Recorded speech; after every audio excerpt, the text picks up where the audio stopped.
रुख करते हैं शुजाबाद का, जहां पे बहार के मौसम में तकरीबन हर घर में खुश रंग फूल खिल उठते हैं और हर किसी की ख्वाहिश होती है कि इसका घर भी इन खूबसूरत फूलों के रंगों में खुशबू से माहौल को ताजगी बख्शे। इसी हवाले से जानते हैं शुजाबाद से इमरान खान बलोच की इस रिपोर्ट में।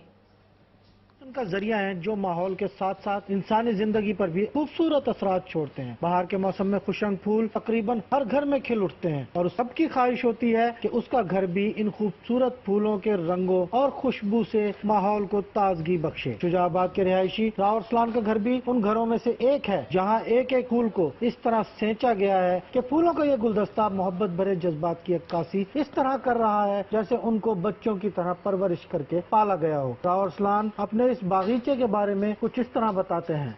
हमने घर में छोटा सा बागीचा बनाया हुआ है जिसमें हम फूल लगाते हैं, मुख्तलिफ किस्म के फूल, और बाहर के मौसम में जब खिलते हैं तो ये जो है ना इनका असरात हमारे माहौल पर होता है, हमारे घर पर, हमारे बच्चों पर भी होता है। बाहर में खिले ये खूबसूरत रंग बिरंगे फूल जहां हमारी आंखों को मसहूर करते हैं, वहीं हमारी रूह पर भी खूबसूरत असरात मुरतब करते हैं। कैमरा टीम के हमरा इमरान खान बलोच, रॉयल न्यूज, शुजाबाद।